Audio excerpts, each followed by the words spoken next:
జై శ్రీరామ్. అతి త్వరలో తెలంగాణ రాష్ట్రంలో లోక్సభ ఎన్నికలు జరగబోతున్న నేపథ్యంలో వివిధ పార్టీలు ఎవరి ఎత్తులు వారు వేసుకున్నా, ఎవరు రాజకీయ చాతుర్యం వాళ్ళు చూయించుకుంటున్నా కూడా ఒక్క ప్రశ్న వస్తుంది. అదేమిటంటే, ఈ ఎన్నికల్లో కార్యకర్తల యొక్క పాత్ర ఏమిటి? ఇది చాలా వాస్తవంగా కాంప్లికేటెడ్ ఇష్యూ. అంటే ఎటు పెడితే అటు ఉంటుంది అన్నట్టు. ఇటు మాట్లాడితే ఇటు ఉంటుంది, ఇంకా అటువైపు మాట్లాడితే అటు, తూర్పు వైపు మాట్లాడితే తూర్పు వైపు ఉంటుంది, దక్షిణ వైపు మాట్లాడితే దక్షిణ వైపు ఉంటుంది అన్నట్టుగా ఉన్న సబ్జెక్ట్ ఇది. ఎందుకంటే కార్యకర్తలందరూ పేడ్ వర్కర్స్ గా చాలా మంది భావిస్తున్నారన్న టాక్ వస్తున్నది. దీన్ని చాలా నిశ్చితంగా, సున్నితంగా, క్షుణ్ణంగా చూడాల్సిన అవసరం ఉంది. ఇది మామూలుగా ఇది కొందరు కార్యకర్తల యొక్క మనోభావాలు దెబ్బతీసే పని కూడా. కానీ ఇందులో కాస్త వాస్తవం ఉందన్న ఆరోపణలు, వాదనలు మటుకు వస్తున్నాయి. ఒక చిన్న ఉదాహరణ మాట్లాడుకుందాం.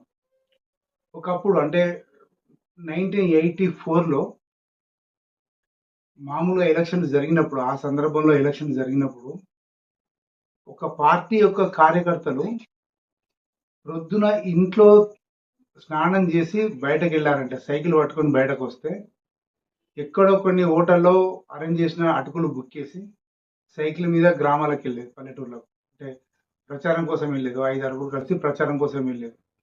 అక్కడ ప్రచారం అంతా చేసుకొని ఎక్కడో తినేది లేకపోతే లేదు.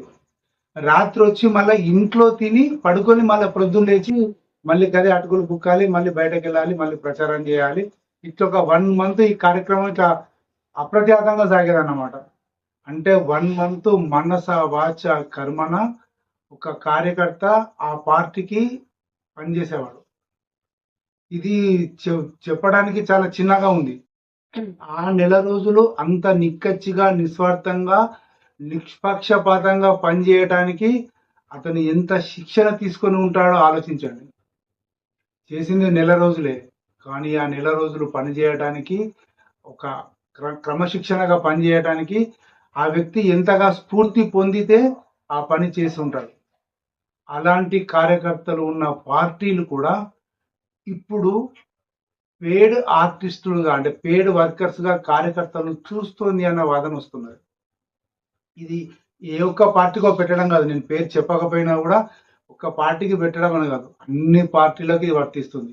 ఉపాధి హామీ కూలీలకు ఎలాగైతే ఎంతమంది వచ్చారు రిజిస్టర్ పెట్టి ఫోటోలు పెట్టి అది ఆఫీసర్లకు సబ్మిట్ చేస్తారో, అలాంటి పరిస్థితి ఎలక్షన్లో ఎంతమంది వెళ్తున్నారు? 10 మంది వెళ్తున్నారా? 10 మంది ఫోటో కొట్టు, 10 మంది ఫోటో నాకు పెట్టు, 10 మంది ఉన్నారా లేదా, వాళ్ళకు లంచ్ అరేంజ్, 10 మంది అయిపోయారు, మళ్ళీ ఈవినింగ్ ఒక ఫోటో పెట్టు, ఆ 10 మంది ఉన్నారా లేదా అని చూసుకొని కార్యకర్తలను సపోర్ట్ గా 200 300 ఇచ్చే పరిస్థితి ఇప్పుడు తగలడిందన్న ఆరోపణలు వస్తున్నాయి. అంటే సేవా భావన కొరవడింది. అంటే పెళ్లిలో మామూలుగా పెళ్లిళ్ళు జరిగితే క్యాటరింగ్ కోసం ఎవరు వస్తారు, 200 300 ఇస్తే వడ్డించి ఎక్కడక్కడ పేకప్ చేసి వెళ్ళిపోతారు. లేదా వంటవాడు వస్తాడు, వంటలు వండేస్తాడు, అయిపోయింది, ఇక వెళ్ళిపోవడమే. ఎక్కడిదక్కడ అంటే స్టే చేస్తారు, స్టేజ్ వాడు పెళ్లి అయిందంటే ఇమ్మీడియట్ గా టకటక తీసేసుకొని వాన్ పని వాడి చేసేసుకుంటాడు, ఫంక్షన్ హాల్ వాన్ క్లీనింగ్ వాడి చేసేసుకుంటాడు. అన్నంత ఈజీగా రాజకీయ పార్టీలు ఎన్నికల తంతును నిర్వహిస్తున్నాయి అన్న వాదనలు ఉన్నాయి. ఇది చాలా ప్రమాదకరమైన సంకేతం.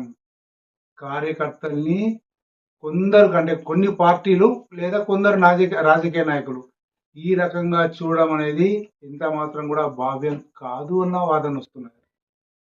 అంటే ఎట్లా అంటే, ఇప్పుడు కార్యకర్తలు ఉన్నారు, కార్యకర్తలు పని చేయాలి, వాళ్ళ గుర్తింపు కోసం అన్నా వాళ్ళ చోట పని చేయాలి.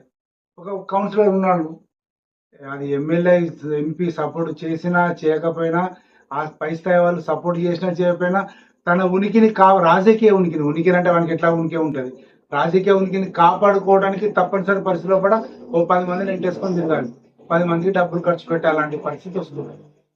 ఇది చాలా చాలా ఇబ్బందికరమైన వాతావరణము పార్టీలో తయారవుతుంది. నాయకుల యొక్క మొండి వైఖరి కావచ్చు, లేదా నాయకులు పట్టించుకోకపోవడం కావచ్చు, లేకపోతే రాజకీయ నాయకులు కొందరు వ్యాపార రంగంగా దీన్ని భావించడం వల్ల కావచ్చు.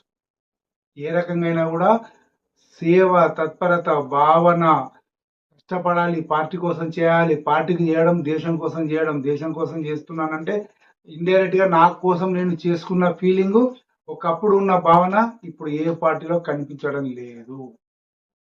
ఇది చాలా వరకు సత్యం. దీన్ని అందరం ఒప్పుకోవాల్సిన అవసరం ఉంది అన్న వాదన వస్తుంది.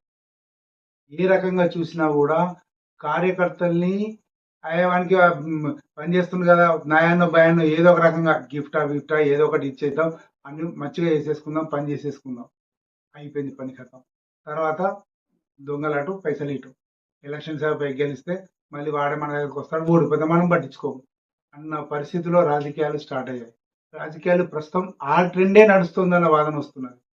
అంటే క్యాటరింగ్ సెక్షన్ అన్నట్టు వీళ్ళందరూ సిద్ధాంతాల కోసం, భావాల కోసం, దేశం కోసం పనిచేయడం అని కాదు. ఏ పార్టీ వాళ్ళు ఆ పార్టీ మేనిఫెస్టో కోసం, సిద్ధాంతాల కోసం పనిచేయడం కాదు.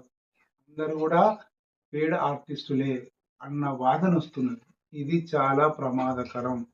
దీనిని అన్ని పార్టీలు కూడా పునఃసమీక్షించుకొని ప్రతి కార్యకర్తను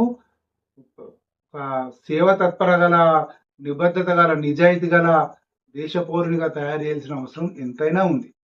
ఆ రకంగా అన్ని పార్టీలు ఆలోచిస్తాయని ఆలోచిద్దాం. జై శ్రీరామ్.